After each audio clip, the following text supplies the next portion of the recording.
वाहेगुरु जी का खालसा वाहेगुरु जी की फतेह। मैं मनोज सिंह दुअन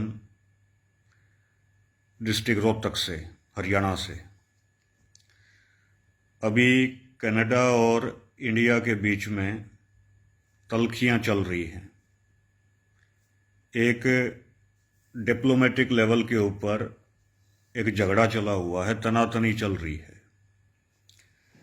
तो इसकी वजह यह है कि कनाडा में भाई हरदीप सिंह निज्जर, जो कि सिख था और हमारी जाट बिरादरी से था।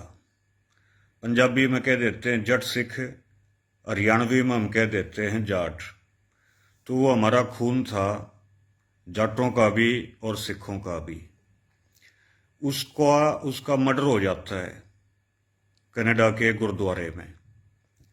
तो जब उसका मर्डर हुआ तो सारे सिखों ने यह कहना शुरू किया कि भाई ये मर्डर इंडियन एजेंसीज ने करवाया है, क्योंकि इंडियन एजेंसीज टारगेट किलिंग कर रही हैं सिखों की, जिसमें सिद्धू मूसेवाला की भी टारगेट किलिंग हुई, जिसमें भाई दीप सिद्धू की भी हुई, पंजवड़ साहब की भी हुई।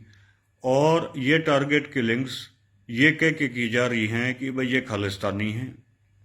तो खालिस्तानी का नाम लेकर और ये सिखों की टारगेट किलिंग्स कर रहे हैं। और सिखों की टारगेट किलिंग ही नहीं कर रहे, ये जाटों की टारगेट किलिंग कर रहे हैं। ये जितने भाई हमारे मारे हैं, ये सारे जो थे ना, ये जाट कम्युनिटी से बिलोंग करते थे।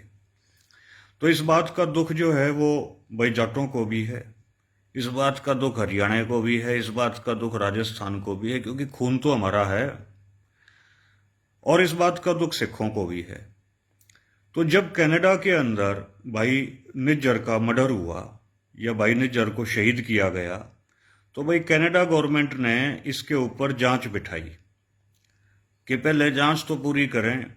तो जब जांच पूरी हुई तो उनकी भी वही बात निकली जो बात अब से पहले सिख लीडरशिप कहती आई थी कि भाई ये इंडियन एजेंसीज ने मरवाए हैं। तो जस्टिन ट्रूडो ने, जो दूतावास था इंडिया का और जो इंडियन एम्बेसडर था, अधिकारी था, उसको कहा कि भाई तू अपना बोरिया बिस्तर समेट और तू न्यू कर भाग जा, तू दिखिए मत। इंडियन डिप्लोमेट का बोरिया बिस्तर वहां से समेटवाया और ये कह के समेटवाया भाई इंडियन गवर्नमेंट जो है, इंडियन एजेंसीज वो कनाडा के अंदर इंटरफेयर कर रही हैं और कैनेडियन सिटीजन्स को मार रही हैं। ये कोई नहीं कहेगा कि भाई वो तो आतंकवादी था। आतंकवादी था, मान ली थारी बात, अब थारी बात को भी न्यू मान ली, थारी उछल कर दी। तो इसका मतलब ये नहीं है तब भी कि कोई दूसरा कंट्री जाके और कनाडा में इंटरफेयर करे। जैसे भारत के अंदर दलाई लामा चीन का डट रहा है, उसने कई साल हो गए इंडिया में शरण लिए हुए। लेकिन ये मान लो चीन भारत के भीतर बढ़ के को चीन का आदमी और दलाई लामा ने मार दिया, मान लो परमात्मा करे ऐसा ना हो, ऐसा नहीं हुआ, लेकिन मार जाए तो इंडिया की कितनी बेइज्जती होगी। पूरी दुनिया ने कहोगी भाई इंडिया में तो कोई सुरक्षा का सिस्टम ही नहीं है। तो इसी सिनेरियो में, इसी परिप्रेक्ष्य में आप देखो कि भाई कैनेडियन सिटीजन था भाई हरदीप सिंह निज्जर, उसको मार दिया गया। जांच हुई तो जांच में पाया गया इंडियन एजेंसीज ने मारा है। तो ये भाइयों इस चीज से बदनामी जो है ना वो कनाडा की हुई है। तो कनाडा ने एक्शन लिया। कनाडा ने यही एक्शन लिया कि राजनयिक को कह दिया, अधिकारी को कह दिया भाई तू कनाडा छोड़ दे। तो ईब इसमें जो है गलती किसकी है? इसमें गलती इस बात की है कि भाई हम क्यों पंगे ले रहे हैं खामखा। हमको चाहिए कि हम कॉन्स्टिट्यूशन के हिसाब से काम करें, इंटरनेशनल लॉ के हिसाब से काम करें। लेकिन हम क्यों पंगे ले रहे हैं? ये इसलिए पंगे ले रहे हैं क्योंकि आरएसएस को शुरू से ही ये सिखाया जाता है, जो कैडर तैयार किया जाता है उसमें ये इनको ये बताया जाता है कि भाई इजराइल एक बहुत बढ़िया देश है और इजराइल की जो एजेंसी है वो है मोसाद, और मोसाद जो है वो टारगेट किलिंग्स करती है। ये आरएसएस में शुरू से ही पढ़ाया जाता है। तो जो पढ़ाया जा रहा है वो लोगों के दिमाग में फिट भी तो बैठाना है कि भाई देखो मोदी जी, वो जो मोसाद जिस पैटर्न पर काम करती है उस पैटर्न के ऊपर अब बीजेपी काम कर रही है। तो ये अपने कैडर को जो है वो और ज़्यादा पकाने वाली बात है और ज़्यादा उसको मजबूत करने वाली बात है। लेकिन अब इसमें कॉन्सिक्वेंसीज क्या हुए कि इंडिया ने भी फिर जो है कनाडा का अधिकारी निकाल दिया और वहां सज्जन कुमार को भी केस से बरी कर दिया, बरी हो गया वो भी। लेकिन उसकी टाइमिंग की अगर हम क्रोनोलॉजी देखेंगे ना, उसकी टाइमिंग इस तरीके की है कि जहां सिखों के जो चोट थी भाई निज्जर के लगने के बाद, उस पर जहां कैनेडियन गवर्नमेंट ने सही जांच करके मरहम लगाई थी, तो उस मरहम पे नमक छिड़कने का काम जो है वो सज्जन कुमार की रिहाई करके किया जा रहा है। तो ये जो चल रहा है ना, ये एक तरीके से भाइयों वार चल रही है। ये सच्चाई की और झूठ की लड़ाई है। ये कॉन्स्टिट्यूशन को मानने वालों की और कॉन्स्टिट्यूशन को ना मानने वालों की लड़ाई है। ये इंटरनेशनल लॉ के प्रति जो है वो अपनी सम्मति रखने वालों की और इंटरनेशनल लॉ की धज्जियां उड़ाने वालों की लड़ाई है। इस लड़ाई में जो है निश्चित तौर पर जो है परेशानियां होंगी।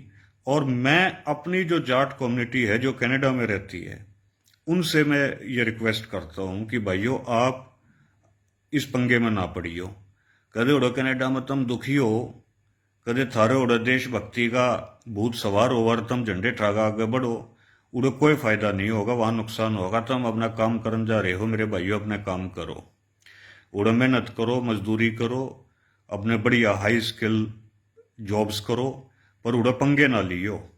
क्यों बहुत मुश्किल से कनाडा में पहुंचे हो, कदे तुमने कोई भगा दे, कदे तुमने कोई जो है गलत लाइन के ऊपर लिया हुआ है। यह लड़ाई तो चल रही है, यह लड़ाई को आज से नहीं चल रही है। जब गुरु नानक देव जी ने बाबर को जाबर कहा था, जब से ये लड़ाई हमारी चल रही है। और इस लड़ाई को जो है वो निश्चित तौर पे मुकाम पे पहुंचना है। जो गुरु गोविंद सिंह जी महाराज ने कहा था कि भाई 96 करोड़ खालसा बनेगा, उसको दुनिया की कोई भी ताकत रोक नहीं सकती। तो मेरी तो जाट भाइयों से, खासकर हरियाणा के जाट भाइयों से ये मेरी रिक्वेस्ट है कि भाइयों कोई भी ऐसा काम ना करियो जिससे तुम्हें दिक्कत हो। और बड़ी याद ये रहे कि तुम भाइयों अपने सिख भाइयों का साथ दो जो हक हकूक की लड़ाई लड़ रहे हैं। और अगर वहां भी तुम नहीं, अगर मान लो साथ दे पा रहे, तो अपने शांति बरतियो, कदे खम कहाँ इस पंगे में तुम पड़ो और तुम्हारा नुकसान हो। तो इस वजह से मेरी हाथ जोड़ के रिक्वेस्ट है इंडियन गवर्नमेंट से भी, पर ये मानेंगे नहीं कि भाइयों क्यों अपनी थू थू करवा रहे हो, थारी तो कोई इज्जत नहीं, तुम तो सारे जो है रांडे हांडो हो, कोई जो है सारे नंगड़ हो। पर कम से कम इस देश की तो देख लो यार, बेइज्जती तो हमारे देश की हो है कितने नहीं, मतलब कि कोई उड़े तुमने कोई बहादुरी के तगमे देता कि तुमने आदमी मरवा दिए, धरती बहादुरी के तगमे देंगे, उड़े बेइज्जती हो इंटरनेशनल लेवल के ऊपर। इवे ट्रूडो हंडेगा कितने कितने को होगा भाई इंडियन एजेंसीज ने मरवाया है, थारा तो कुछ जावे नहीं, बेइज्जती तो इस देश की होनी है। तो तुम पंगे हालांकि मानोगे नहीं तुम, लेकिन ये ट्रूडो है उसने भी आरएसएस को बैन कर दिया भाई। खिजर याद खटिवाना साहब ने भी किया था, जो यूनियनिस्ट पार्टी के लीडर थे हमारे 1947 में। और unionist party sir Chhotu Ram ने बनाई थी फजले हुसैन साहब के साथ मिलकर, तो उसने भी 1947 में आरएसएस को बैन किया था पंजाब की धरती पर। तो अब ट्रूडो ने भी कैनेडियन धरती के ऊपर इसको आरएसएस को बैन कर दिया है। तो इनका भाइयों विदेशों में तो कोई फ्यूचर नहीं है। तो इसलिए विदेशों में जितने भी जाट हैं वो इनके अपने फ्यूचर के हिसाब से जो है अपना फैसला लें। बस यही मुझे कहना था। ये सारी जो है पंगों में ना पड़ें। इंडियन गवर्नमेंट जो है वो इंटरनेशनल लॉ के हिसाब से चले और सब भाई शांति बनाए रखें, आपसी प्यार बनाए रखें। वाहिगुरु जी का खालसा, वाहिगुरु जी की फतेह जी।